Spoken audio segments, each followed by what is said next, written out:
When you create something from infancy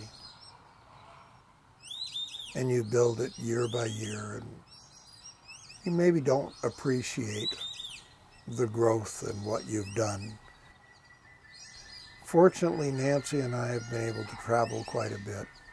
And when we return after, say, a 2-week absence, and you drive in and you see what you've created and what people are enjoying. And yeah, I have a great appreciation for what we built, what we've done. It's a one-of-a-kind operation. Sonoma County Sheriff's Office, mandatory evacuation order, leave your homes.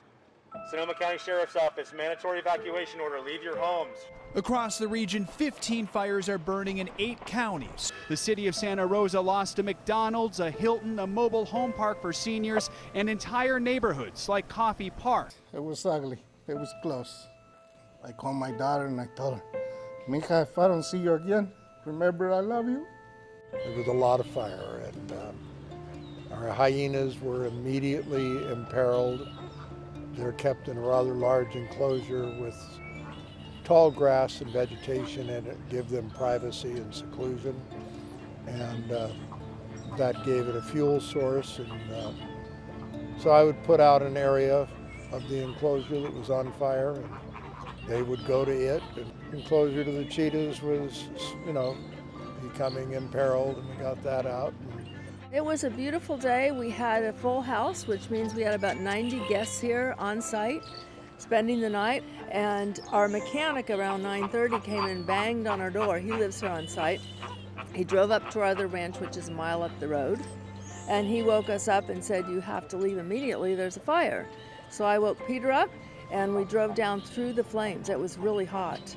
I took just the dogs and left my purse and everything behind and arrived at Safari West, and Peter arrived about the same time, and our staff was evacuating the guests, and then the sheriffs and CHP came in and went behind us and made sure that all the staff left, and then Peter snuck around and stayed behind.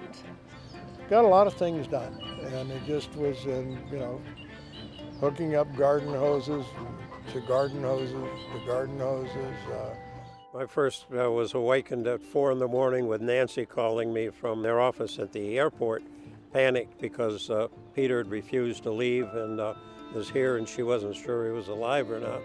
And with the devastation along the line, I was just terrified that I was going to get here and have nothing to do but bury animals. But we plan ahead for these things.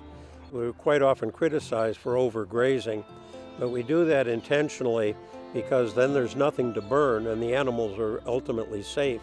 I was terrified that we were going to lose a lot of birds because of the smoke, and we didn't lose one.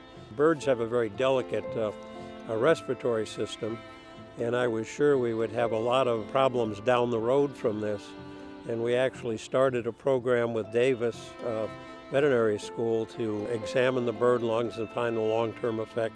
And so we were sending all the samples in, and we found that there were no short-term effects.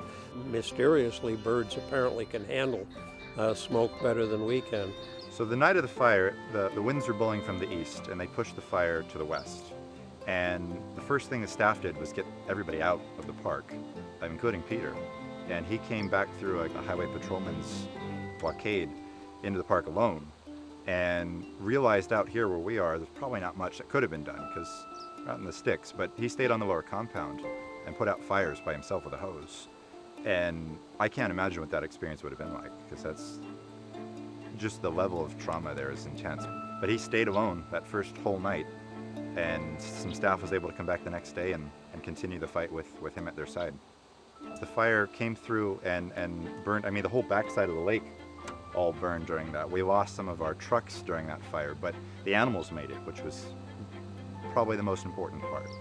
And all the buildings made it, and what Peter did really, I think, is going to help everybody move forward as a unit into the future. Our animals are registered, every single one. They have an international number. It's called Species 360.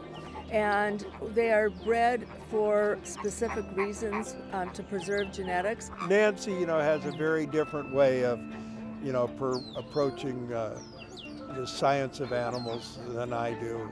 You know, the fact that we've had 25 giraffes born here, that's remarkable. And, you know, dozens of other genetically valuable animals that have gone on to other zoos and have benefited, you know, animal populations in zoos in the United States. And beyond. Yeah.